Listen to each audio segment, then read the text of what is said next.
part of the Senate, the joint session is called to order. On the part of the House of Representatives, the joint session is called to order. May we direct the Secretary General of the House of Representatives to announce the arrival of President Rodrigo Roa Duterte.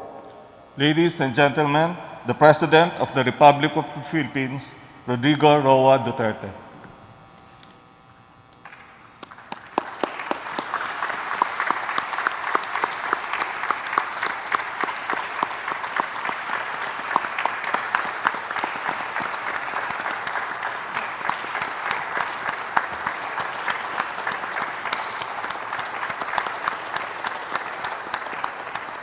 Please rise for the nation's prayer.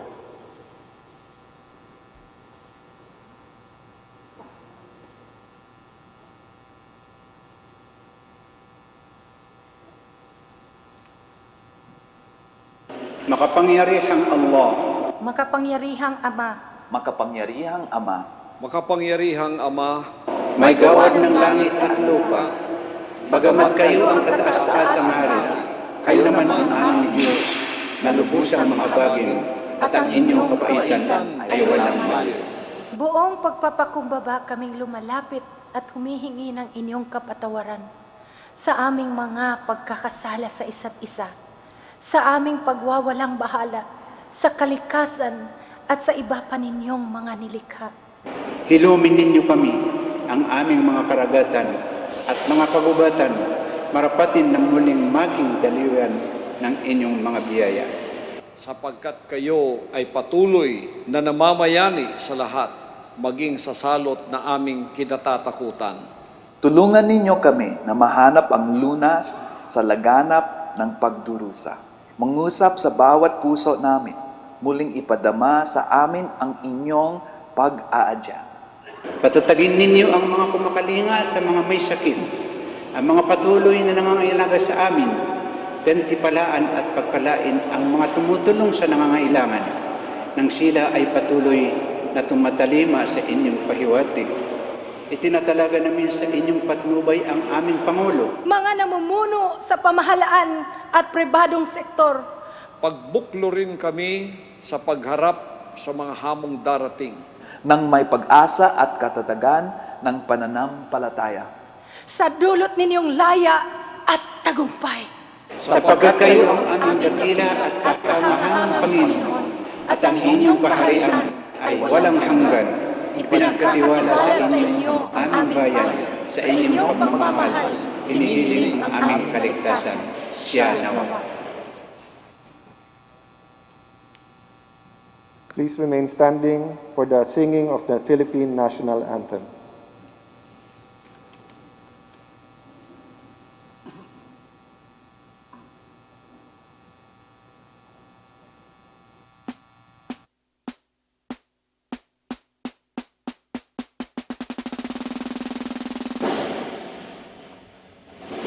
Kayang makinig para sa silanganan, hanap ng puso sa dibdib mo'y buhay.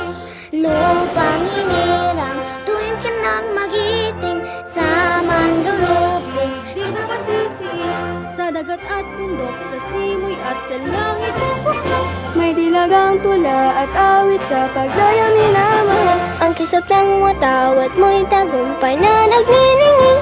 Ang bituin at araw niyang kalan, pag may di magdidilim. Lupa na ay ang ating pagsintapoy langit. Sabi ng mga Ang ligaya ng pagpapalangin, ang tunay na dahil sa'yo.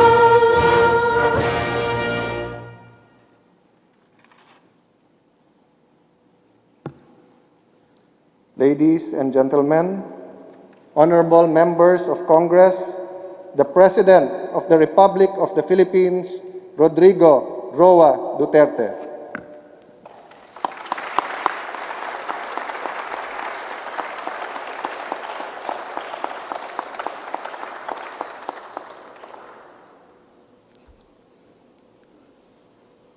Kindly.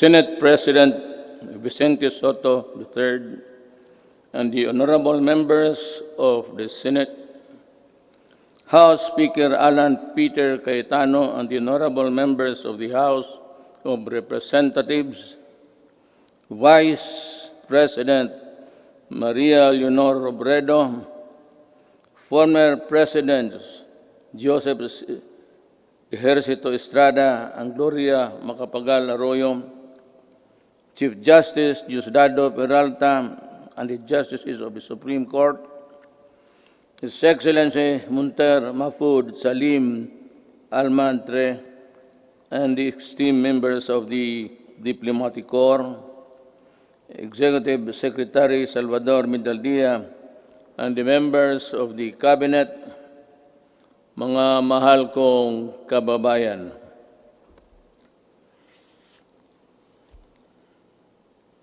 We live in a troubled time. Our dream of prosperity for our country was suddenly snuffed by a pandemic virulent virus. No nation was spared. Neither rich nor poor were exempt from the onslaught of this deadly disease. But let us not despair. The vaccine is around the corner. Sooner and not later, the virus that gobbled up thousands of lives will itself be laid to rest. In the meantime, let us express the nation's gratitude to those who courageously and willingly put their lives on the line to serve the people and country. We share the griefs of their families, and no amount of tears can compensate their great losses. My countrymen, it is sad that while government focuses its attention resources to battle the coronavirus, there are those who take advantage of a preoccupied government. One of them is Senator Frank Dillon. In an interview, he arrogantly mentioned, among others, that oligarchs need not be rich. Then he linked the anti-dynasty system with oligarchy, and the topic was my daughter and son. This happened after the Committee of Franchise voted 70-11 to deny the grant of franchise to ABS-CBN. Obviously, he was defending the Lopezes, that they are not oligarchs. Great wealth enables economic elites and corporations to influence public policy to their advantage.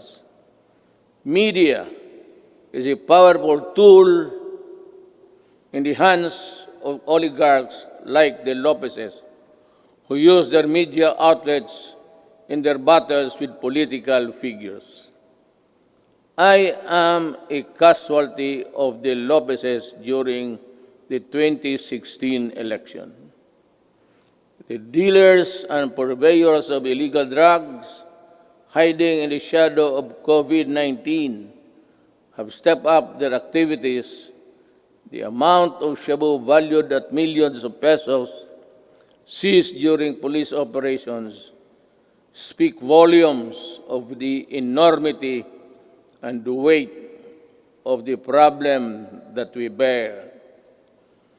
The corrupt, the grafters, and the influence peddlers also take advantage of their fear and confusion that coronavirus generates the financial and material assistance of government to the unemployed, the sick and the destitute, running into billions of pesos, are not spared from corruption and ineptitude. Even the donations for well-meaning private persons are skimmed before reaching their intended beneficiaries. It is like snatching food from the mouths of the babes. The profiteers, overpricers, and the corrupt felons must be laughing while they stash their dirty monies, but not for long. They cannot outrun the long arm of the law. In this regards, the words of former President Ramon Magsaysay ring fresh and relevant today as the day they were said decades ago. He said, "We need men of integrity and faith like Rizal and Del Pilar, men of action like Bonifacio, men of inflexible patriotism like Mabini. We need their zeal, their self-reliance, and their capacity to work, their devotion to service, and their ability to lose themselves in the common cause of building a nation.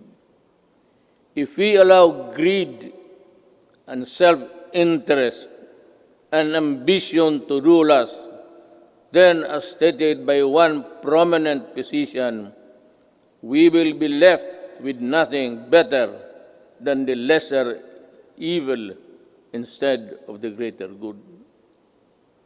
In my inaugural address 4 years ago, I said that no leader can succeed at anything of national importance without significance unless he has the cooperation and support of the people he is tasked to lead and sworn to serve.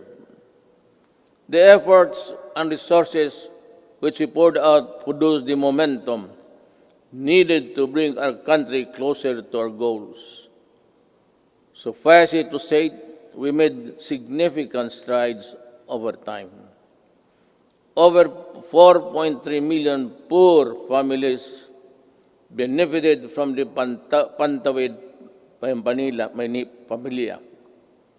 Over 92.2 million beneficiaries received subsidies under the unconditional cash transfer program.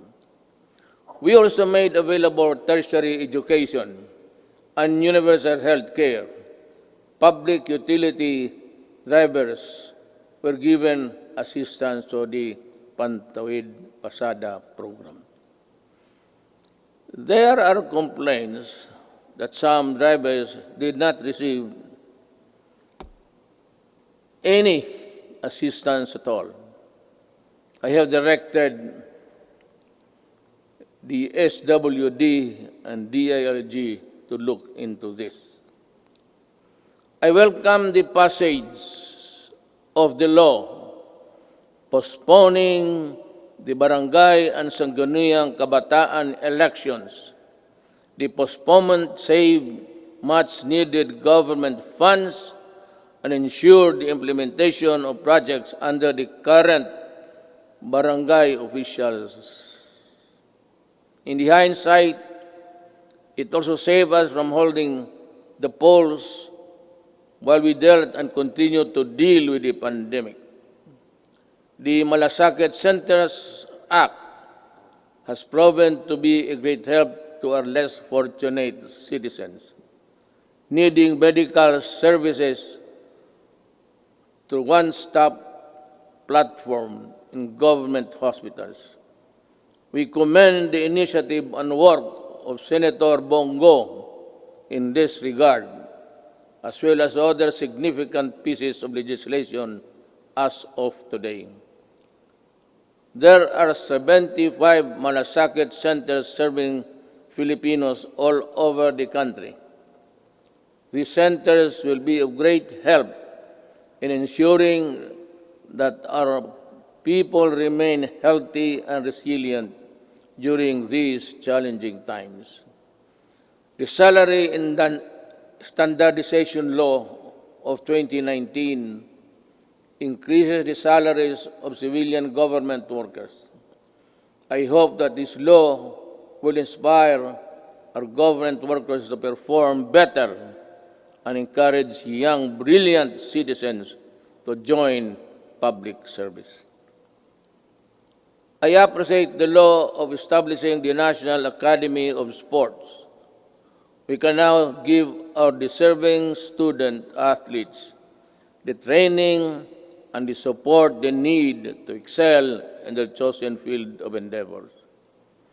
With the commitment of key members of Congress, the Executive Department, the FISGOC, or the Philippine Sports Commission, and the Philippine Olympic Committee, we're bound together with one vision to host the 30th Southeast Asian Games. Our athletes prevailed.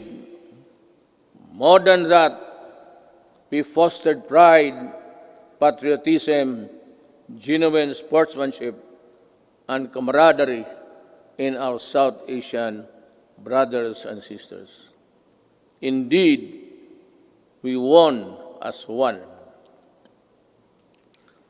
To our business community and the general public, we assure you that the landmark ease of doing business and efficient government service delivery act has been gaining momentum. We are closer to eliminating over-regulation in government services. Frontline processes, including consular services, processing of building and business permits, and the services of overseas Filipinos and seafarers were streamlined. Passports and driver's license validity were lengthened to ease the burden of the public. We received a BBB plus credit rating despite ASEAN credit rating downgrades and negative outlook revisions in the worldwide.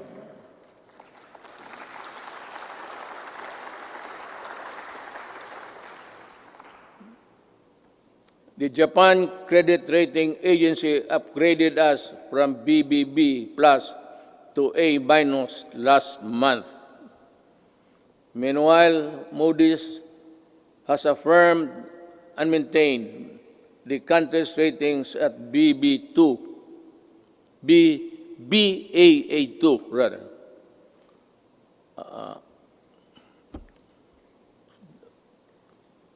To understand, because with the light I have mine eyesight is not as good as new.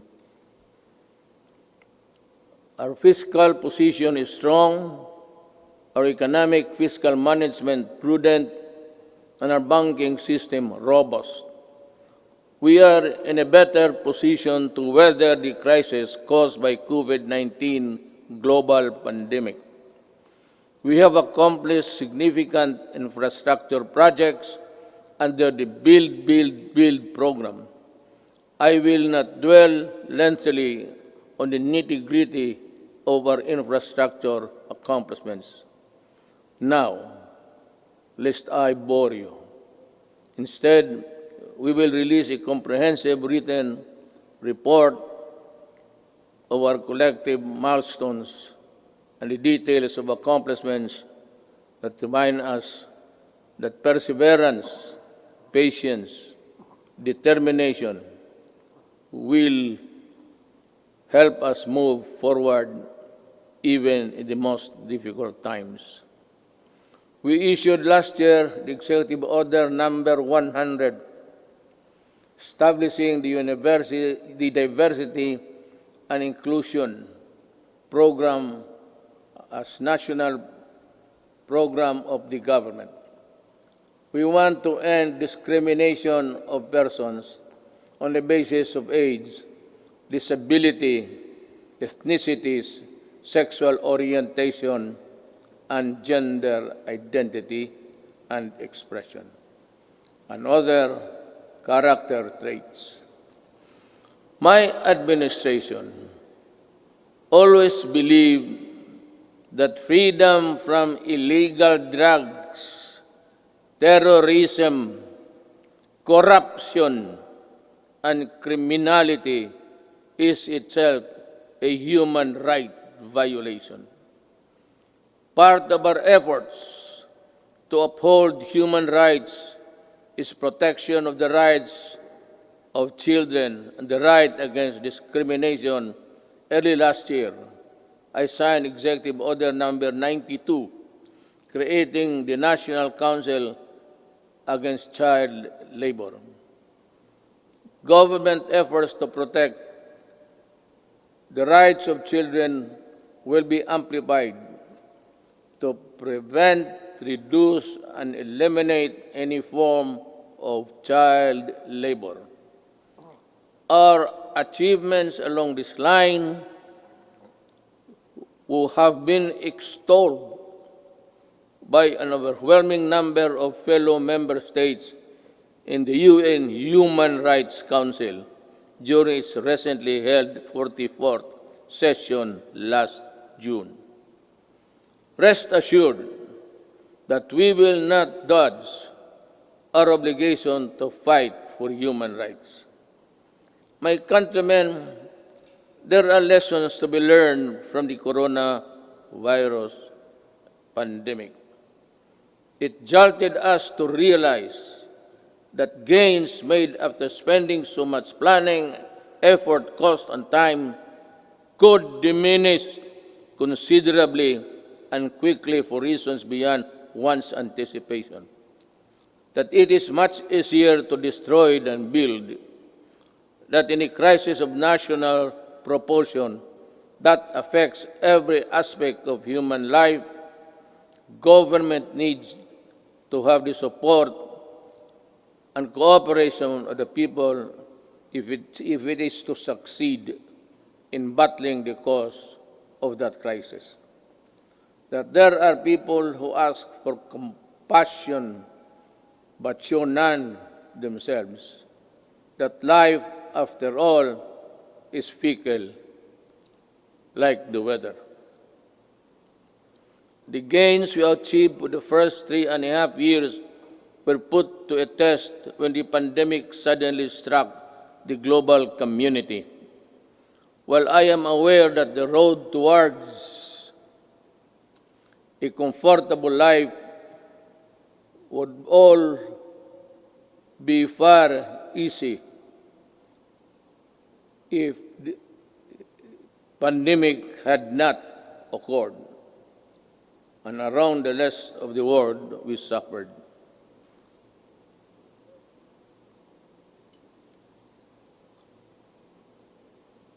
The global scale and socio-economic impact of COVID-19 pandemic has been unprecedented. Yet, in the throes of its global health emergency, we have been able to withstand the headwinds generated by this coronavirus.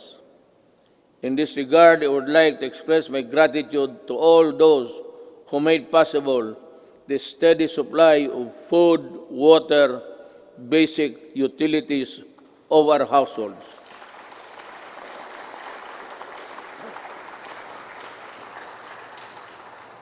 And the provisions of basic social services and financial assistance to our people. Our profound gratitude goes to everyone who helped keep our country's food supply chain running. The valiant soldiers, policemen, and security guards who kept peace and order in our community. The dedicated personnel who kept our essential establishment operational. You showed us kindness and selflessness. You gave us strength. You risked your own lives to serve the greater good in keeping the Filipino spirit of bayanihan.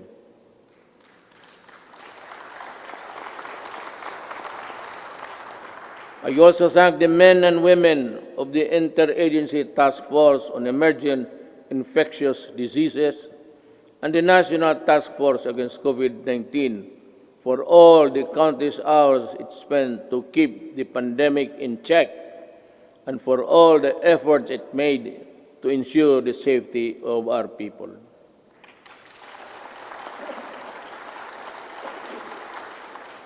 Let me also recognize the efforts of the local government units that step up and initiated their own response measures to contain effects of COVID-19 and its impact to their constituents have been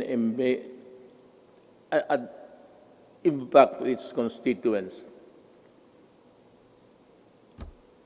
The shadow says it's a period there. I know exactly the difficulties you are undergoing. I pray that the officials of each LGU in our country, from the barangay to the autonomous regions, would set aside partisan politics and selfish interests to do what is right and good for all. Likewise,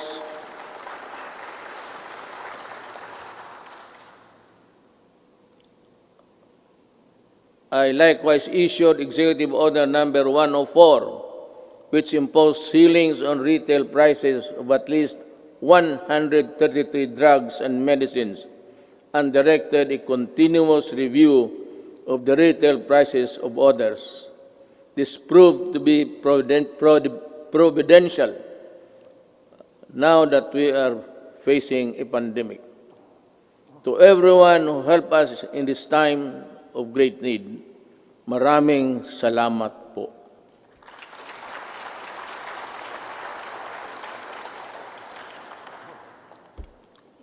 Let me say that the strength of a nation rests in the hands of the people acting as one with government.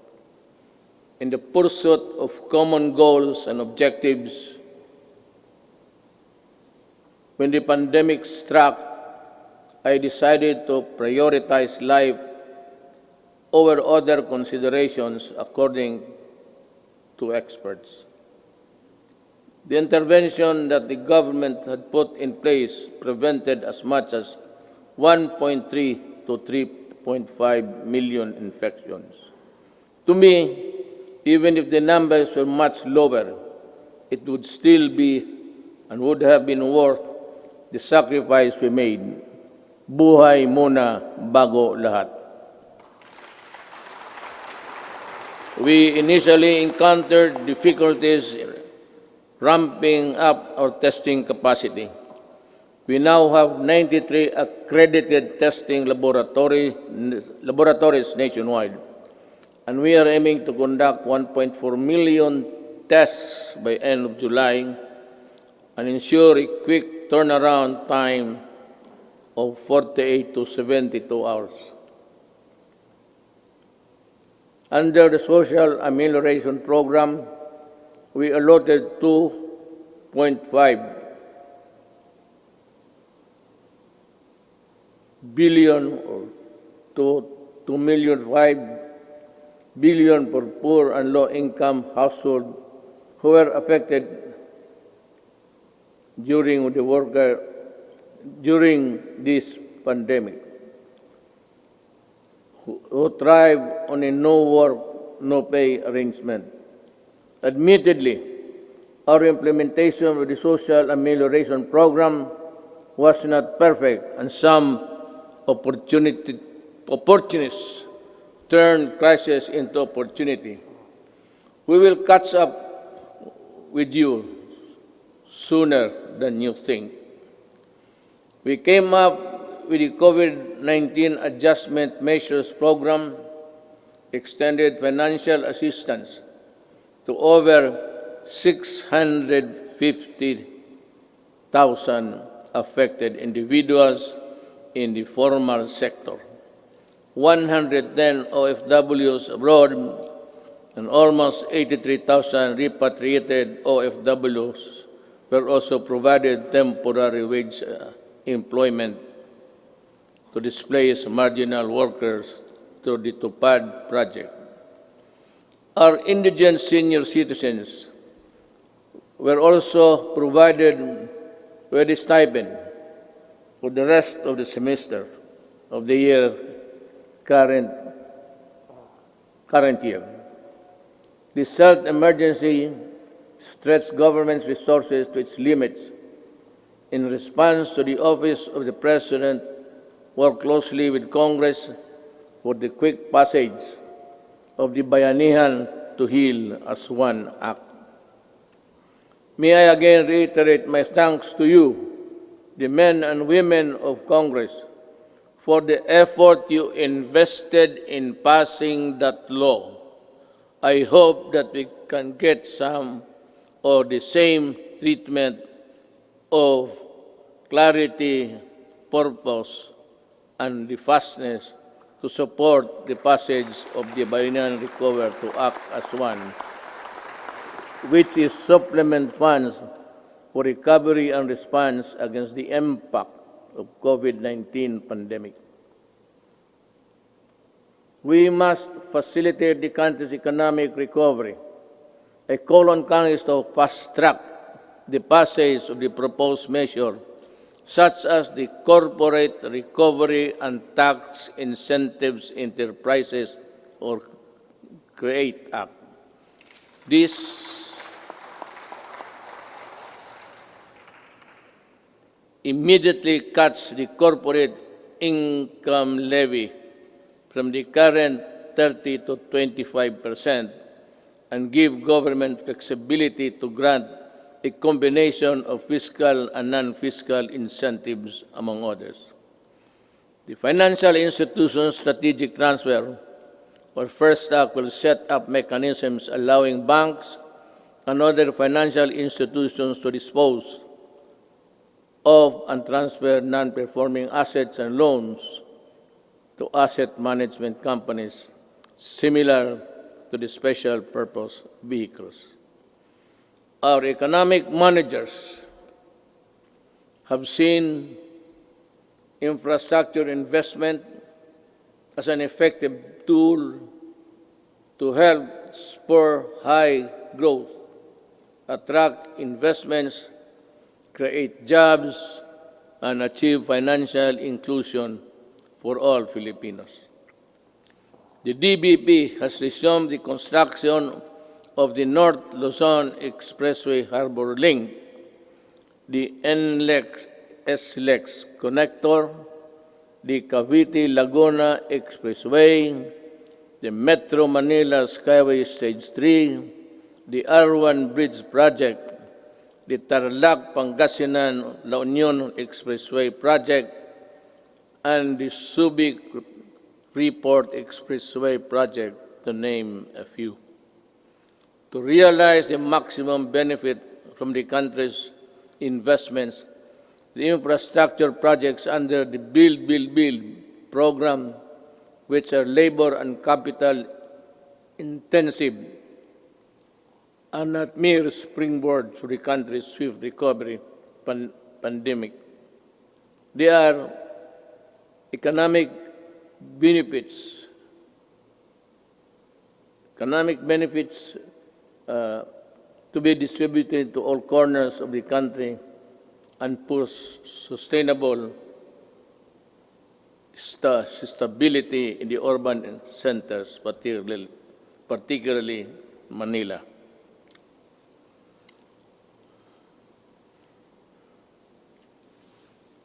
The TESTA launched online mode of livelihood and skills training. There are 71 free online training to help upskill trainees for the right opportunities.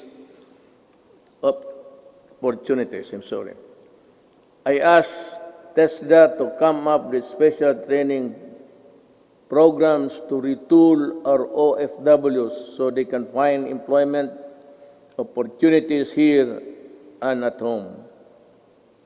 I am also calling on the CHED for scholarship programs for the qualified dependents of our OFW. I direct the Department of Agriculture and DTI to come up with the agribusiness and entrepreneurship projects to help displaced OFWs rebuild their livelihood.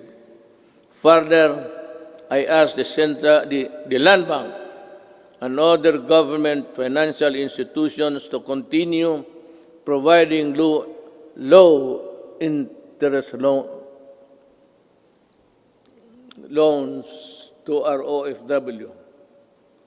Sa mga kababayan ko na naghihirap sa ibang bansa, nandito na ang inyong gobyerno para matulungan kayo at inyong mga pamilya, lalo na sa panahong ito.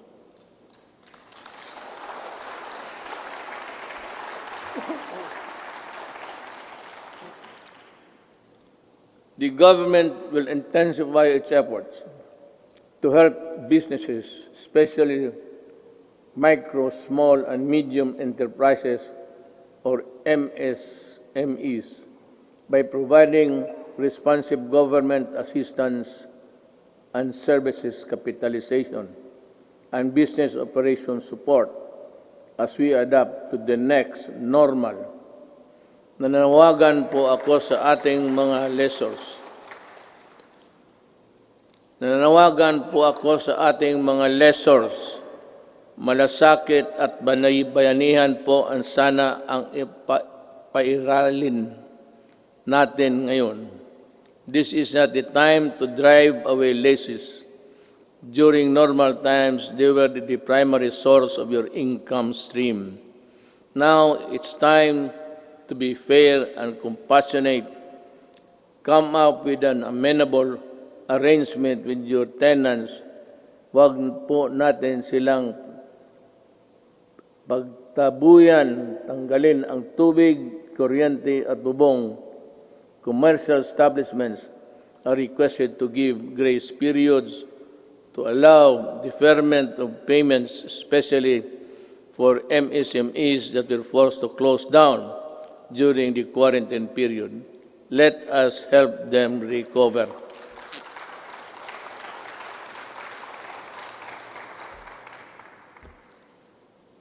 We pump-primed the recovery and rehabilitation of the MSMEs.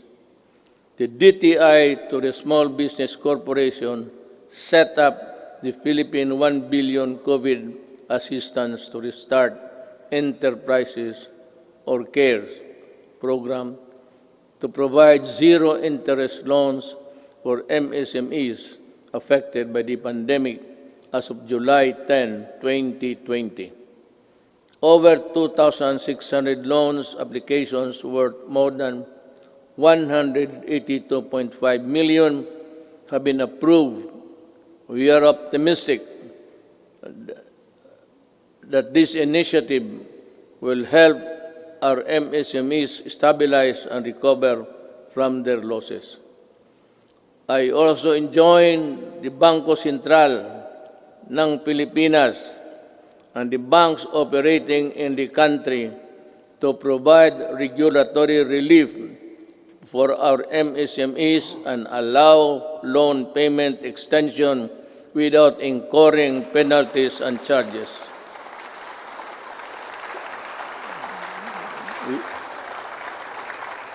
We need your help to prevent the collapse of companies saddled with accumulated amortization and payables caused by closure of their businesses at the height of the strict quarantine periods. As we embark on this effort towards inclusive recovery, we should acknowledge that all forms of government support will go to naught if the new MSMEs do not thrive because of lack of consumer support. Ito ang panahon para suportahan natin ang ating mga kababayan na nagnegosyo at gumawa ng mga produktong sariling atin.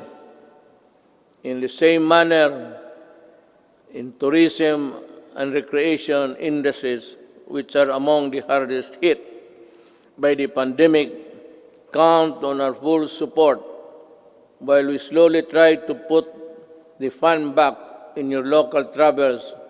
The national government agencies and LGUs must harmonize their policies to boost tourism, ensuring everyone's well-being.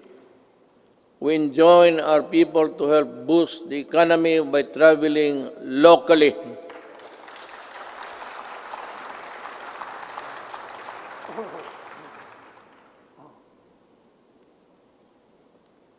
Local na lang. Once the necessary system are in place. The DOST offers its enterprise technology upgrading program to enable businesses to access training that will help them transition to online and contactless operation. Now more than ever, we need to protect our consumers. I direct the Department of Trade and Industry to ensure the empowerment of Filipinos on consumer rights and coordinate strategies between public and private organizations in building a fair, safe, resilient, and sustainable economy. There are welcome developments for commerce and industry, but major economic activities take place in borderless environment with the meager regulatory controls. They expose consumers to various risks related to security, data, privacy, and misrepresentation. We must patrol the country's cyberspace and enforce online consumer and data protection and privacy laws. We must run after online scammers and those undermining the people's trust on the online transactions.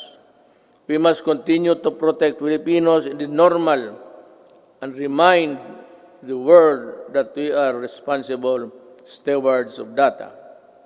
I am committed to protect both physical and digital lives of our law-abiding countrymen.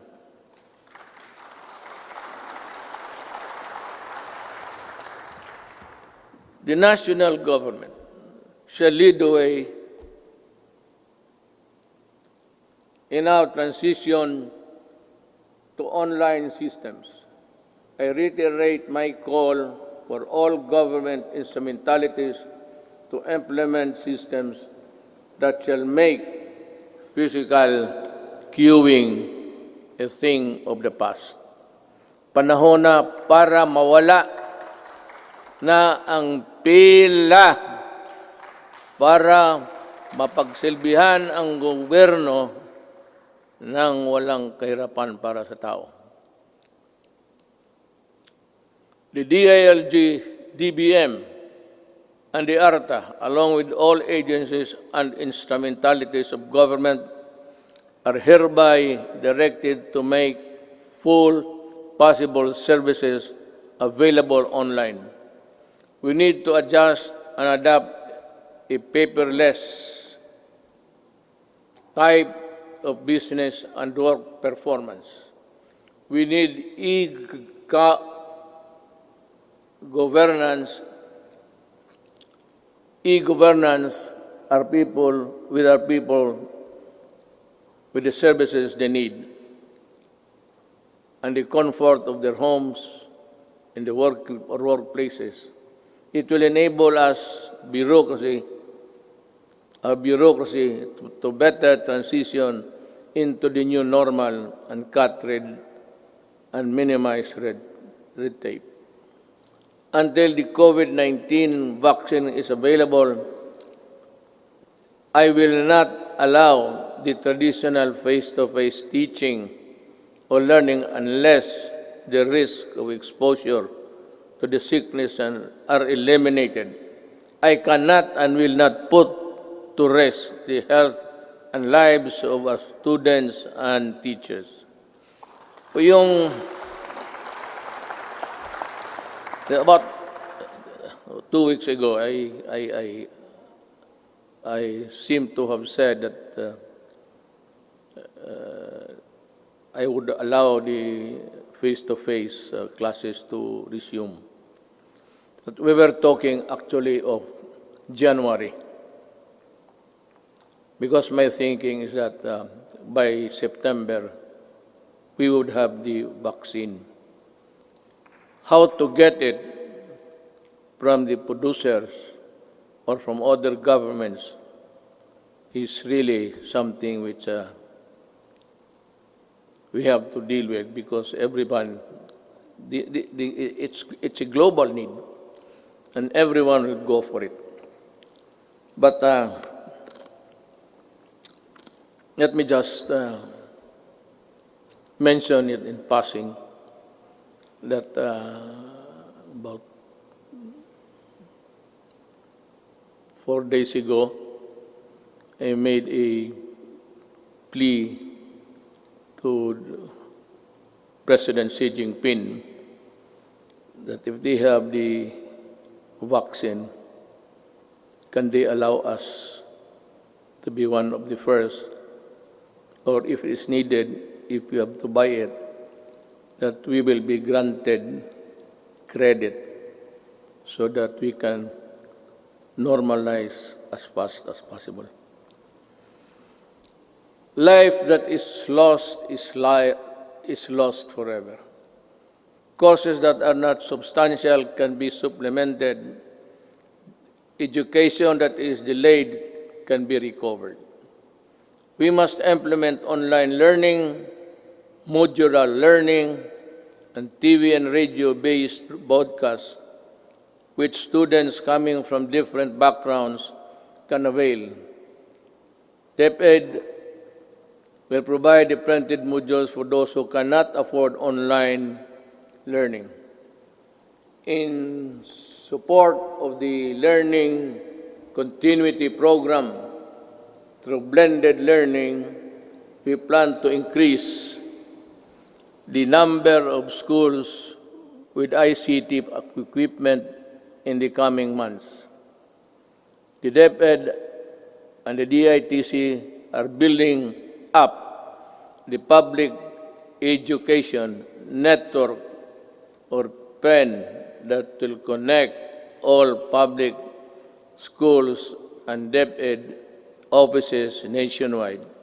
We will prioritize the connection of all last-mile schools and those with no electricity supply can have it via satellite and energized via solar panels.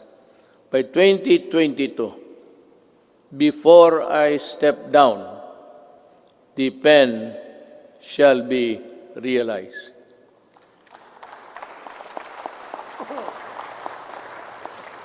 I'm referring to the program. I will do it. TV frequencies reverted back to government for whatever cause or reason shall not be used exclusively to the exclusion of other persons or other dummies to cope up with the demand of the next normal. This will be used to provide uninterrupted quality education to our children in our shift to e-learning. I am directing Secretary Guevara, Secretary De La Peña, and Secretary Onasan, in collaboration with Secretary Briones and Secretary Abisado, together with Secretary Dominguez, to come up with an integrated program and implementation mechanism to ensure that these TV frequencies are fully utilized by government through the facilities of the PTB4 for the utmost benefit of the Filipino people.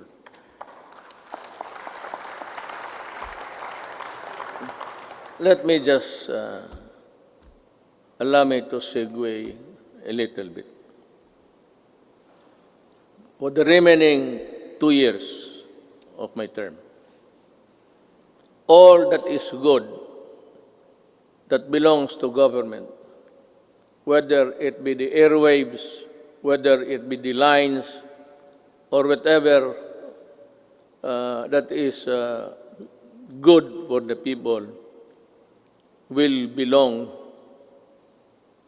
to the government, and it should be government who should be given the first option to utilize them. Ang sobra kanila. I call on our communication companies to improve their services lest we be forced to take drastic steps to address the less than deal service that the public is getting from you. Alam mo, sisingit na lang ako dito. I am sometimes you are a government pictured to be weak and incompetent because we cannot really force our mandate. Alam mo itong nagbibigay ng mga public services, you better improve. Huwag naman ninyo kaming pahintayin 10 taon bago kami makakamit ng mga services that the other countries are enjoying. If it's just a question of added capitalization or the infusion of money, go and look for it. Maghanap kayo, because if you are not ready to improve,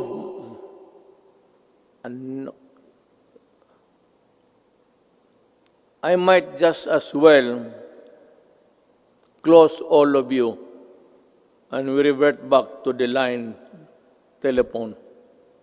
At kukunin ko yan, i-expropriate ko sa gobyerno. Alam mo itong, I'll be straight, smart, pati itong globe, ilang taon na ito? At ang sagot palagi sa akin, the party cannot be reached. Nasaan pa na pumunta yung yawa na yun?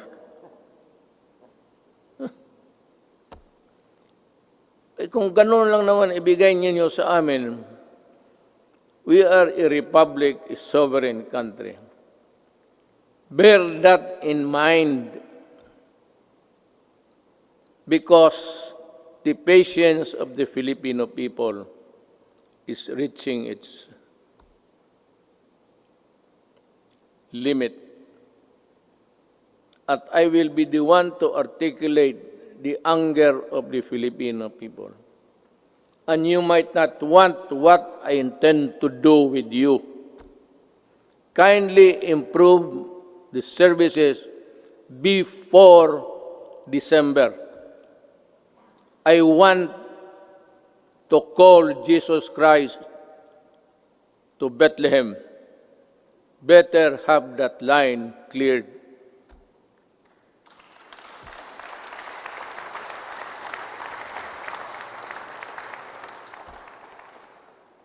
Alam, sa totoo ng adre na po, ano ako sa inyo.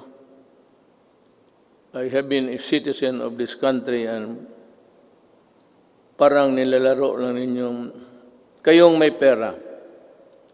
Puta. May pera kayo, negosyo kayo. Wala kayong pera, putang, umalis kayo dito. You give us half deals, half cooked transactions, lousy service. Tapos ang tao nagbabayad. Tell us now if you cannot really improve on it, because I will work by December. I have 2 years. The next 2 years will be spent improving the telecommunications of this country without you. I will find a way. I will talk to Congress and find a way how to do it.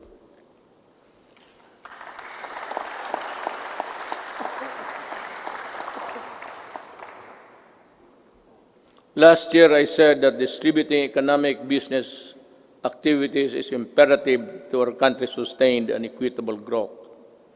Today, I reiterate that statement. I issued Administrative Order Number 18, directing concerned agencies to strengthen the development of special economic zones in areas outside Metro Manila.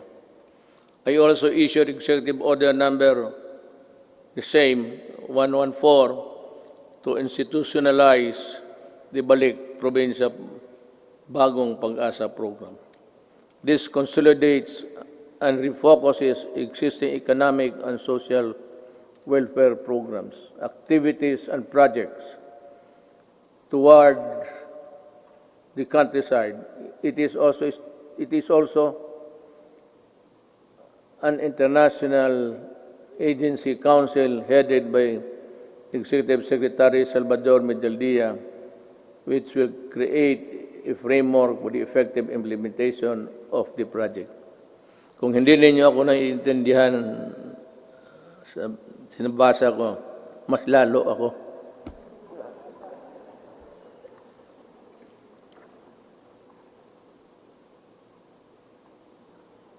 In 2021, we aim to increase access to healthcare services by continuously hiring and deploying more than 20,000 health professionals. This will augment health workforce in LGUs, particularly in isolated and disadvantaged areas.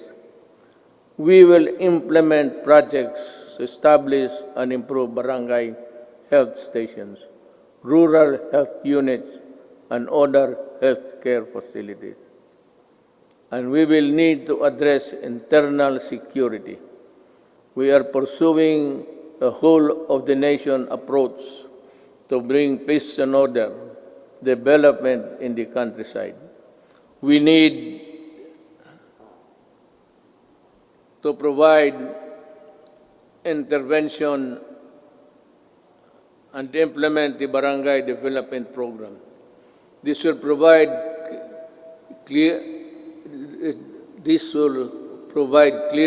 and threatened communities.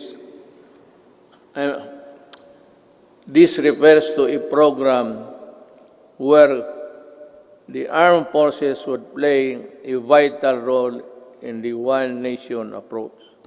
This is what it's meant by this.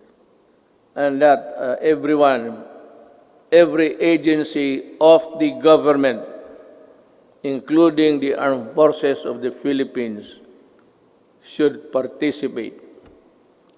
And I am aware of the skirmishes and the assassination of our soldiers.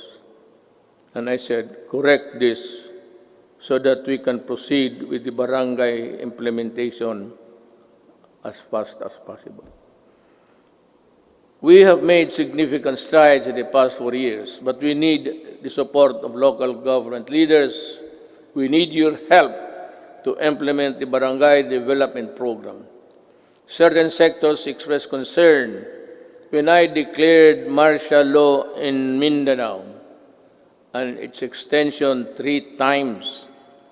But 2019 ended without my office requesting any further extension. Martial law in Mindanao ended without abuses by the civilian sector, by the police, by the military. But only because this time I know that they know how to love the country.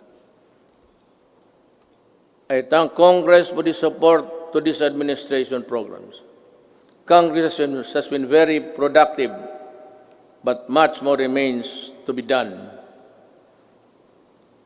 You know, actually, my speech, if we followed it carefully, it's all a plea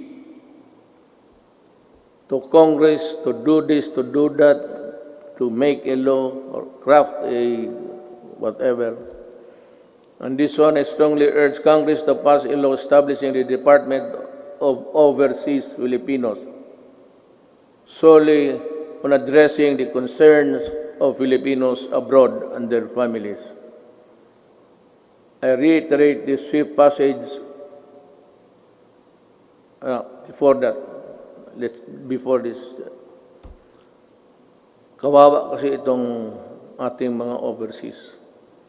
If it's only an office there in the Labor Department, they are overworked or for whatever reason, their needs, their pleas are not really attended to with dispatch and with care.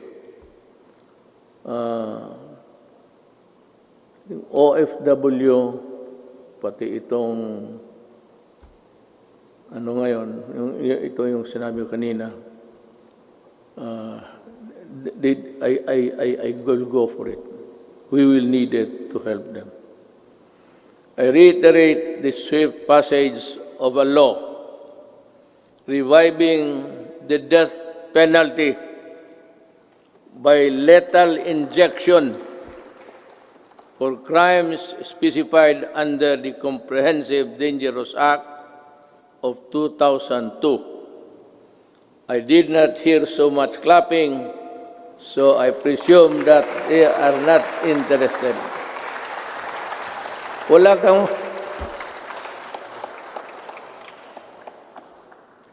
Someday I'll tell you the story of what happened to the Philippines. Hindi ngayon. But when sabihin ko sa inyo ang totoo, bakit nagaganito yung druga ng Pilipinas? Why the drug syndicates continue to operate just like the countries of Colombia, Mexico, and it is being played inside the national penitentiaries. Para tayong talagang binababoy tayo. Sabihin ko sa inyo. But this is not a time for storytelling. Sona kasi ito. So, dito na. This law will not only help us deter criminality, but also save our children from the dangers posed by the illegal and dangerous drugs. May I be allowed with the indulgence of the body? Itong bakit talaga ako galit sa droga. Let us make this a semi-formal speech. Alam mo kasi, 5 pamilya members, o 6 or 7, pagka bumagsak yung tatay to drugs, the family crumbles. There's no more home to. Druga, and if he's receiving his salary, nagtatrabaho sa pantalan, 300 a day. Tapos ang shabu is sold at 2. He has about 100 to bring home. Kaya pagka gano'n, nag-aaway-aaway na. Ang mga bata hindi nakapag-aral. Ang iba, ligaw na. Mga babae into early prostitution. Kung ano-ano nangyari. Hindi lang alam nitong mga na this is happening all over the country every day. And what is really very tragic is this. When the family starts to crumble, this the more family home. And invariably, the wife would look for another husband would look for a job, usually, easily, doon sa abroad. At yung asawa, aalis, yung lalaki na sa droga, yung mga anak iniiwan sa kapitbahay, sa kapatid. And the ferocity of the loss of the Filipino family home has been destroyed. Kaya kung anong mangyari nito, the wife works in the Middle East. I am not zeroing on any particular country, mind you. But alam natin, there are tribes in the Middle East which would allow rape as part of the territory of being a house help. Kasama yan. Kasama talaga yan. So yan ang mahirap dyan. You have a wife there being crucified, being used, magpadala ng pera, tapos ang mga anak, asan nasa Cebu na rin. Kasi these are the guys that the Cebu people would really, stick by them until it crumbles, the resistance. And then you have plenty of this all over the country. Nila alam. Yung sinasabi nila ng misery sa itong human rights, plus 10 yan. Not to count the victims of crimes perpetrated by people addicted to Cebu. That is the reason why I'm so vicious in my galit talaga ako. Nilalaroan tayo. Well, I don't know. Any other president might, pero ako ayaw kong lalaroan ng Pilipino. Do not do it in my country because I will really kill you. That is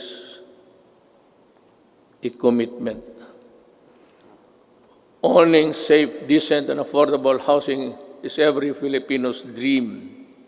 But the housing market remains inaccessible to most of our countrymen. I renew my call for Congress to pass the National Housing Development Bill and the Rental Housing Subsidy Bill. These will enable all Filipinos, regardless of social status, to live in decent homes where their families can lead meaningful lives. I also call on Congress to amend Republic Act number 10912 for the Continuing Professional Development Act of 2016.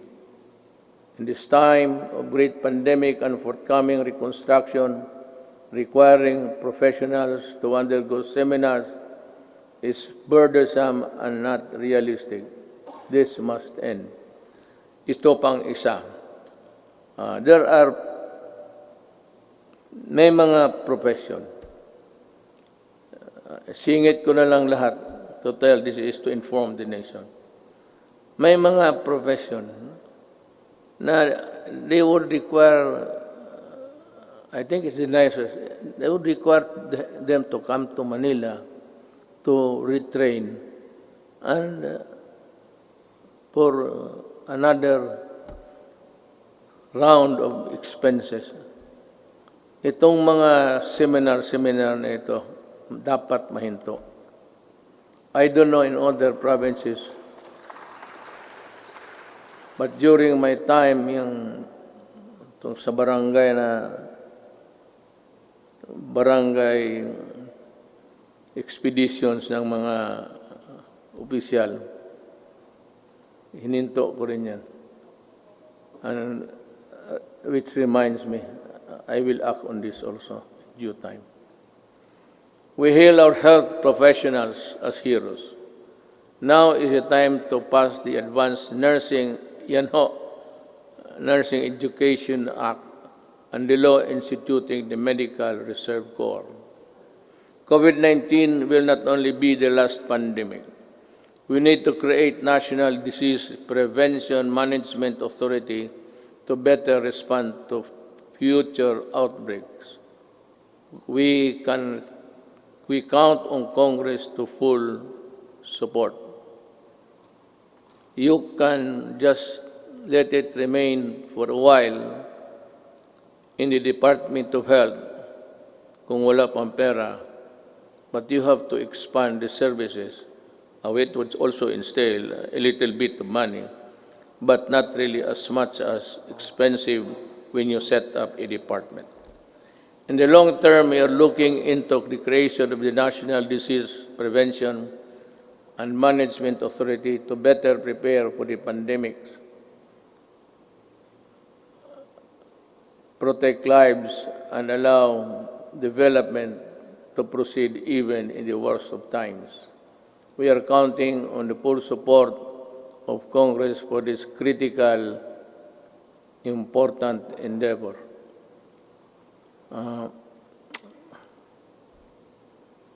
I don't know, but I leave it to Congress to really. It's another department. There seems that it could be a multi-layer, redundant thing between the health and the proposed department. I call on Congress to prioritize the passage of a law for the unified system of separation, retirement, and pension, and of the military and uniformed personnel without, however, diminishing the benefits that our uniformed personnel are entitled to under the existing laws. There is a need to adjust the pension system, which will be applicable only to the newly hired uniformed personnel, so as not to cause a ballooning effect against the budget of the military in the years to come, and yet maintain the pension benefits those already in service under the present law. This issue needs a solution now.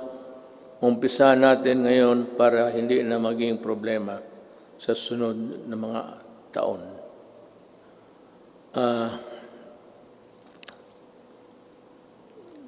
I want to,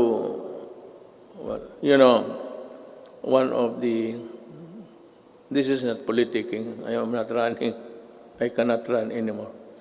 Yung dinoble ko yung sweldo ng police pati army, it was really a clarion call para for them also to have a decent life and that are able to get the things which ordinarily cannot be reached by any government employee. Ang akin doon is yung corruption. That maybe it might be a vain attempt, but maybe dagdagan ng sweldo para it would be a hedge against corruption. We must also modernize the Bureau of Fire Protection and the Bureau of Immigration with urgency. Alam mo, sa Davao, and if you go there, I can show you. One of the serviceable trucks, fire trucks, that we have in the city of Davao. Of course, ang city meron ng sarili aside from the Bureau of Fire, which is really national. Meron yung Bureau of Fire, would you believe it, serviceable still. Ang pangalan ng truck is Studebaker. Ang katawan, ang talagang matatag ang katawan. Kaya ang makina isuso. Pero okay pa rin. It can put out. Totoo. This is how this Bureau of Fire issue medyo na overlook natin ng matagal. I emphasize the creation of the Department of Disaster Resilience and our people's safety, which cannot be delegated to any council or commission. Equally important is the establishment of evacuation center in every city, province, municipality throughout the country. We must act before another major disaster shakes into action. Problem is disaster and even a fire. This cannot be made a study for projection when the earthquake would suddenly come and make a big crack there. Hindi natin alam talaga.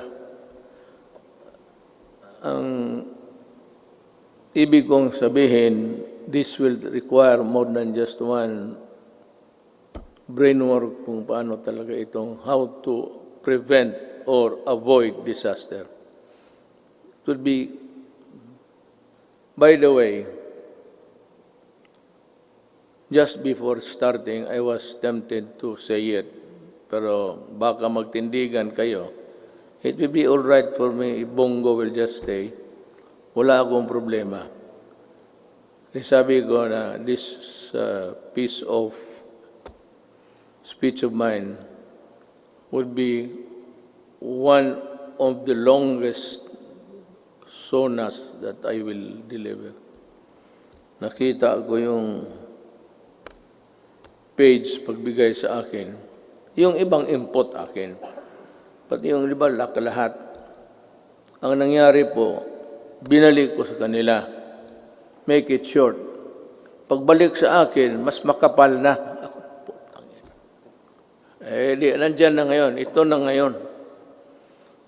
The responsible extraction and equitable distribution of natural resources remain among my non-negotiables. I reiterate the need for the passage of the National Land Use Act, which has been pending for decades. Pakisilip lang ho ninyo yan. For the rest of my term, I hope to see concerted efforts in protecting the environment. The rehabilitation of Boracay Island showcased our resolve to safeguard the environment.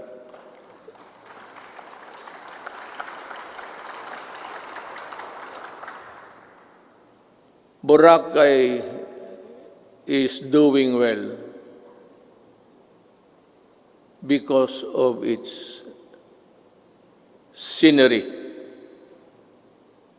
If it's only a coconut and a black sand, white sand and water, wala yan. Pero you add the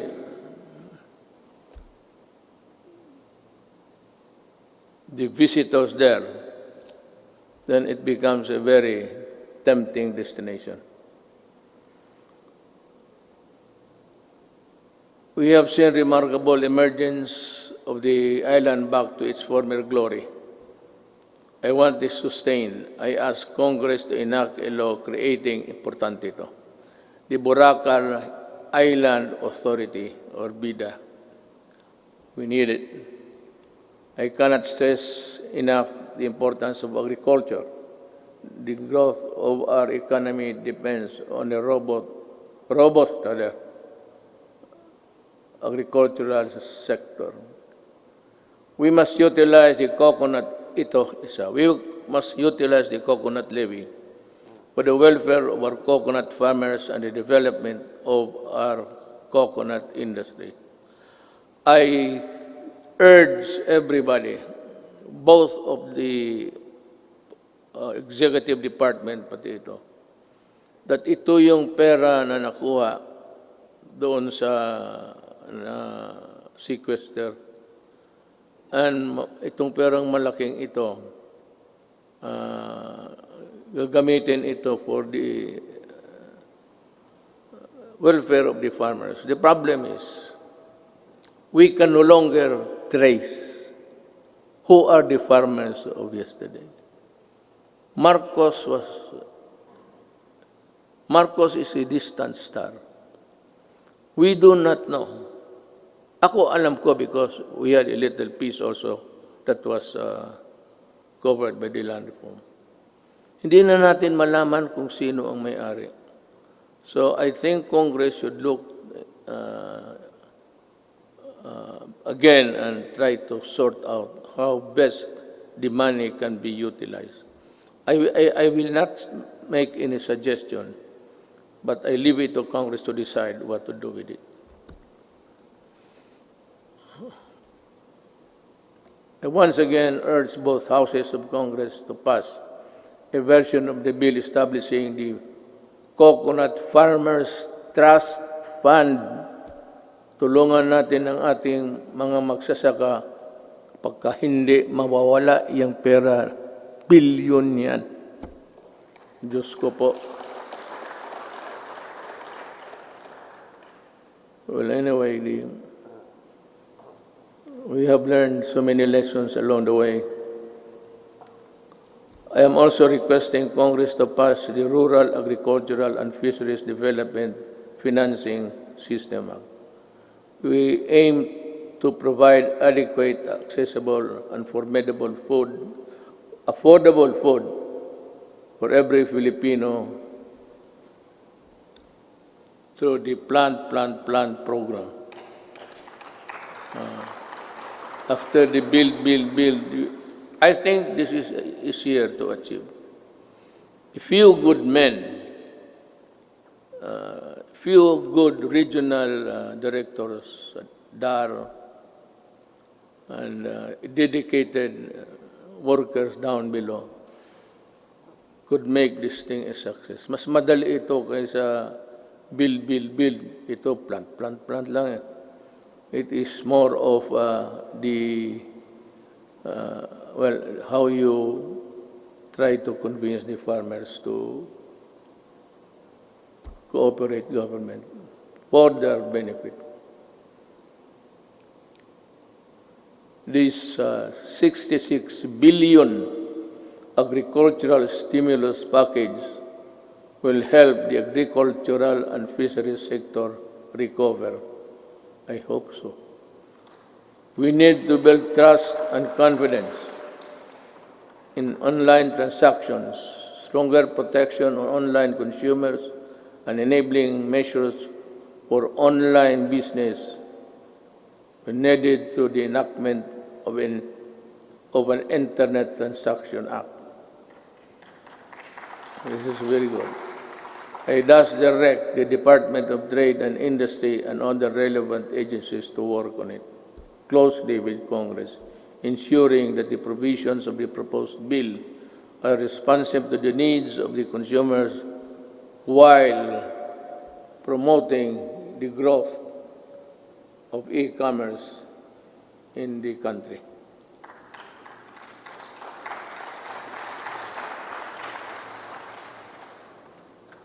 If you are tired of clapping, you just say so I can make a shortcut.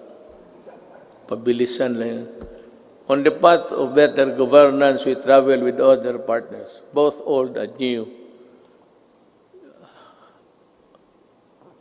have helped bolstering the antiquated public health system, for bringing home or laid off Filipinos overseas, for filling in supply gaps for crucial medical supplies and equipment and staple food.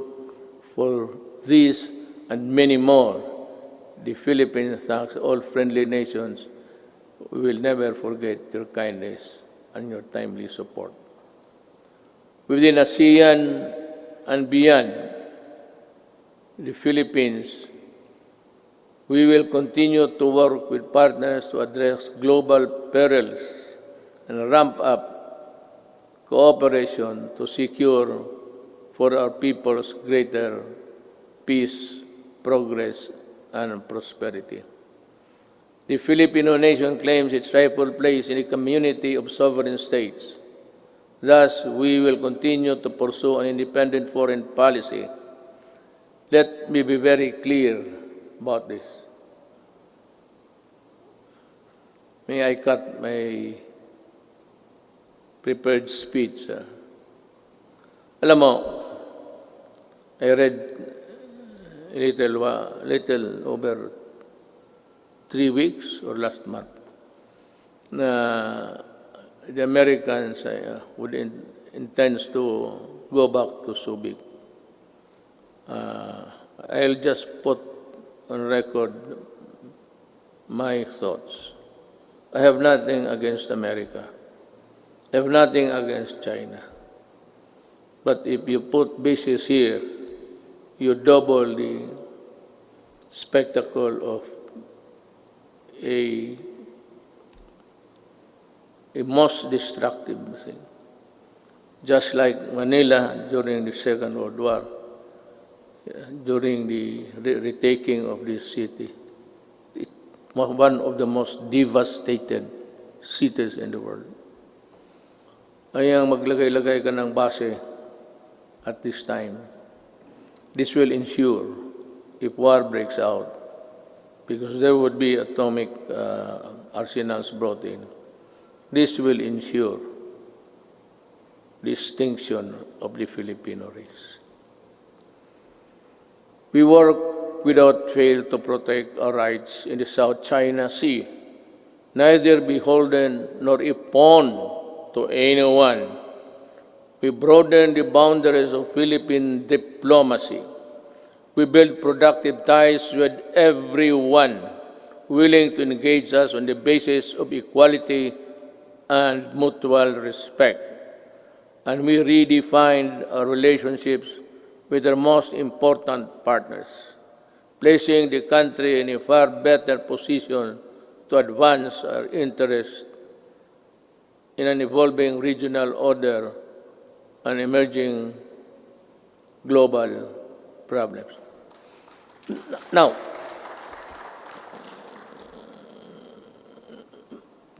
plenty of critics, both sides,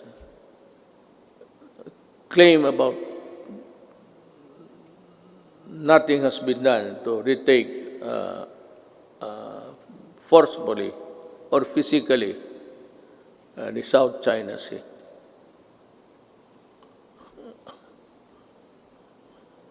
Alam mo, unless we are prepared to go to war, I would suggest that we better just call off and treat this, I said, with the diplomatic endeavors. China is claiming it. We are claiming it. China has the arms. We do not have it. So, it's simple as that. They are in possession of the property. You remember the property, you're a lawyer, property rights. They are, it has nothing to do with the Philippine laws on property. But it's akin to, they are in possession. So what can we do?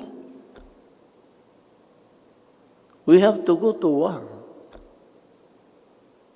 And I cannot afford it. Maybe some other president can, but I cannot. Inutil ako dyan, sabihin ko sa inyo. And I'm willing to admit it. Talagang inutil ako dyan. Walang magawa. I cannot. The moment I sent my Marines there at the coastal shores of Palawan, tinamaan ng cruise missile lahat yan.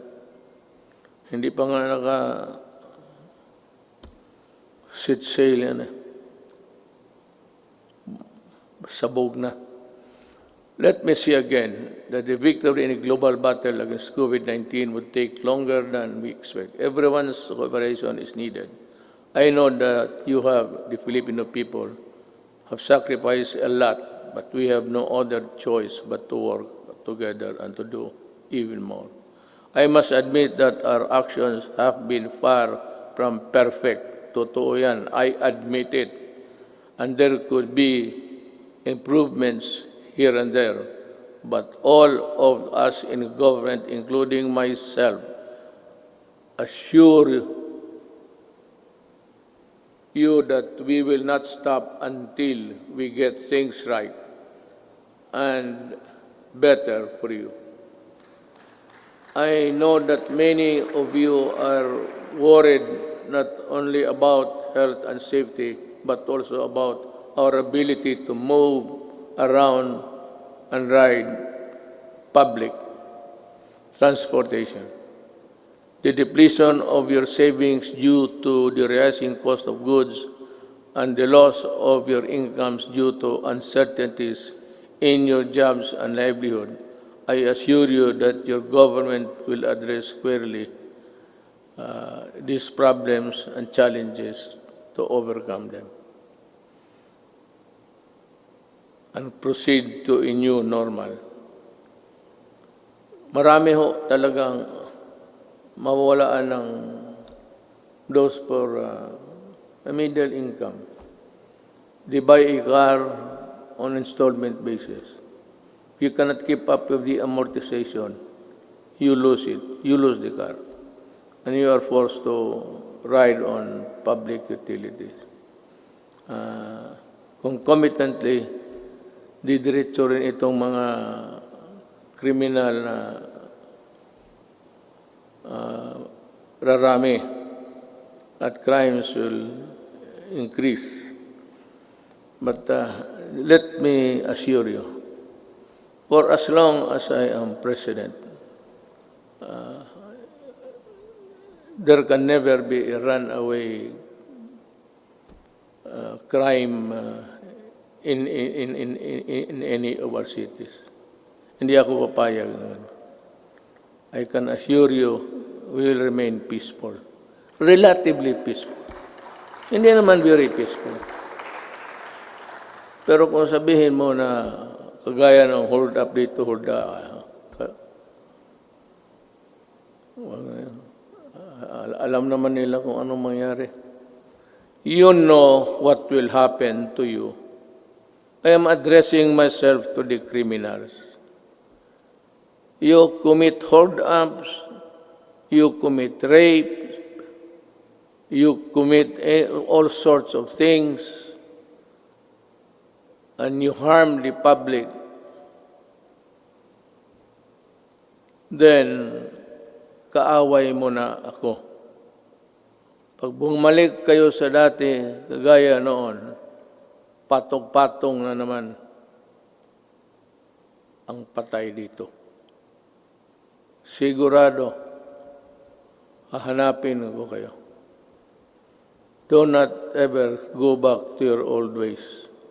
Maghanap na lang kayo ng anong trabaho dyan. Magtiis kayo. To open up the economy to pre-COVID-19 levels at this time is not an option because whatever good it can produce will only be gobbled up or be outweighed by the bad it will generate sometimes. Haste makes waste. The recent upsurge of infection, when you open little windows of resumption of business, is proof of that. I am happy that I have talked to you today. You know, in other places, they opened up too early, too soon. America is one. China Well, fortunately, it was arrested on time. China and the rest, for those who open up and those who do not follow the protocols of at least the World Health Organization, they are suffering. And they have at least 140 deaths. And America, kukulang sila lahat. No nation on earth was really prepared for COVID. No amount of preparation, because that kind of microbes visits about once every 100 years. Wala man yung mga tatay natin. What they suffered was Second World War. But tayo, we are not ready, and therefore we will not gamble with the lives and health of the people. Certainly no one would want to end up in the negative side of the equation. Not me, not us. All I ask is that you continue to put your faith in your government and work with us in achieving what is best for the country and our people. Together, let us do, mahirap basahin kasi dito, the most that we can to ensure that this health, safety, and well-being of every Filipino, especially those severely affected, are taken care of. Together, we shall fight this pandemic with the same fervor as our campaign against illegal drugs, criminality, insurgency, and corruption in high places, and entrenched parochial interests.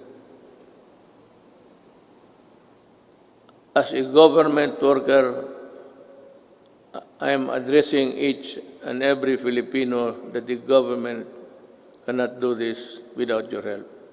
More than ever, we need to reinvigorate the deep-seated Filipino spirit of pakisama and malasakit within each and every one of us.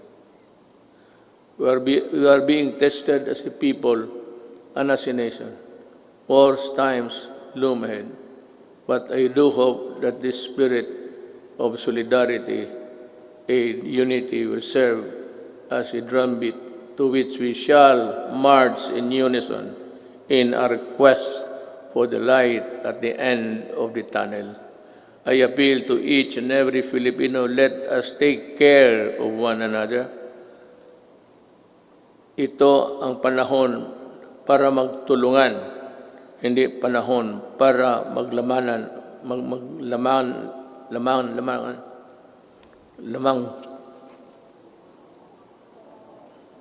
mamang, dila ko.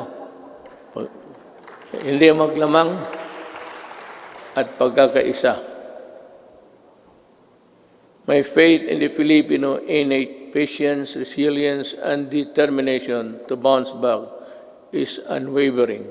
Let us share our blessings with those who have little and those who have none. This is the time to bring out the best in us.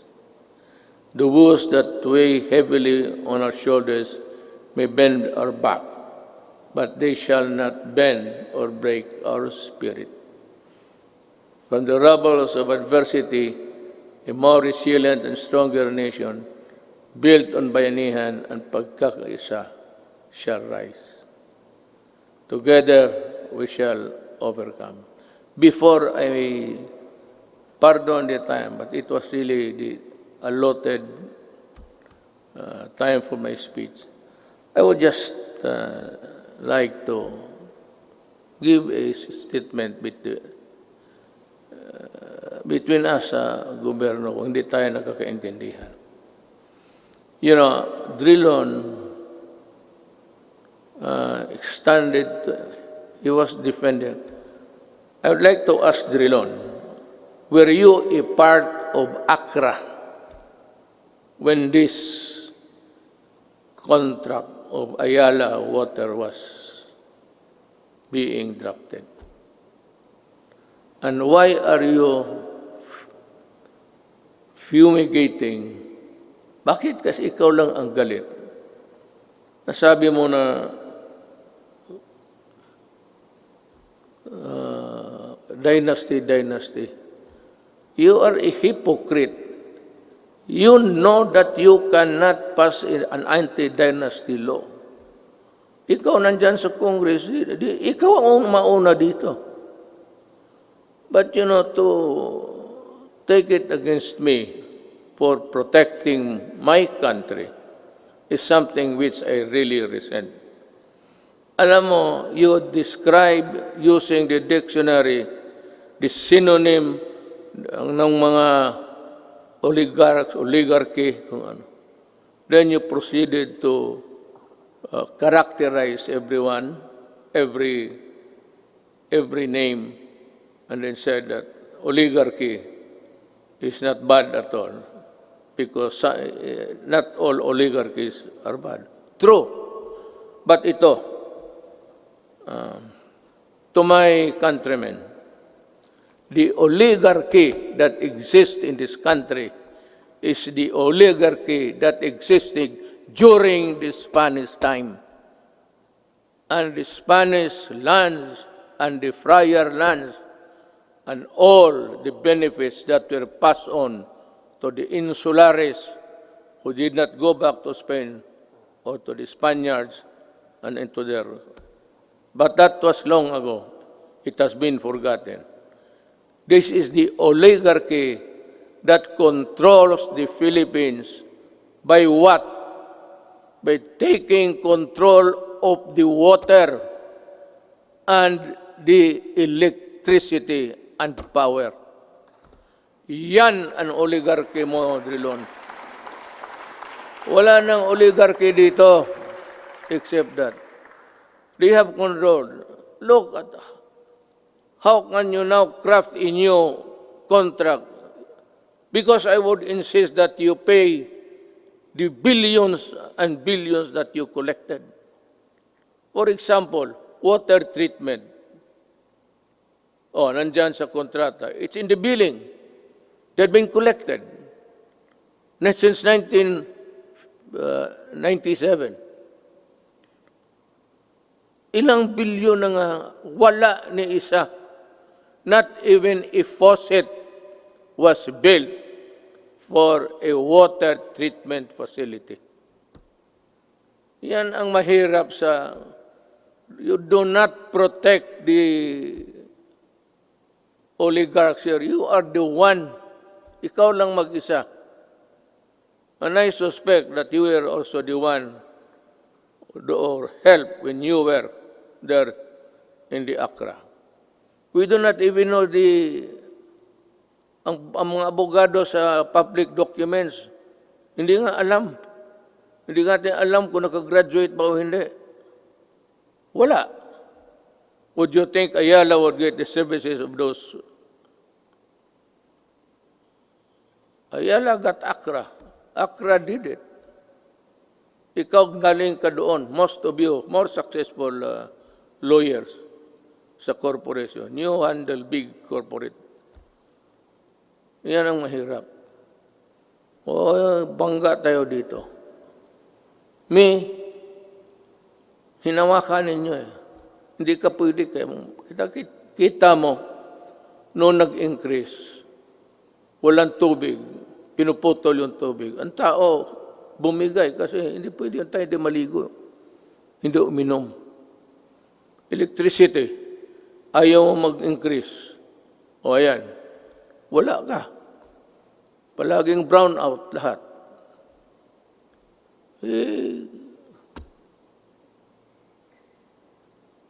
I'm sorry, but I have to say this to you. I do not like it. It's not the time for it. But since it is the time for the Sona, for people to know and people to really get the facts, then, and the right of the people to be heard. Tayo na naman ang tao magsano. Hinawakan ninyo yung tubig, pati electricity. Yun ang oligarchy. Kaya ako sinabi ko noong kumpanya, corruption is not here. Yung mga customs, maliit yan. It's there upstairs. And I was really unprovidential. Dumating yung panahon na hindi ko hiningi. Then I saw the contract. Nung nakita ko yung contract na, tsaka yung linya na yung choice, yung linya ng it belongs to government. The best of the transmission lines, whatever, government gets it first before anybody else. Thank you. I am true.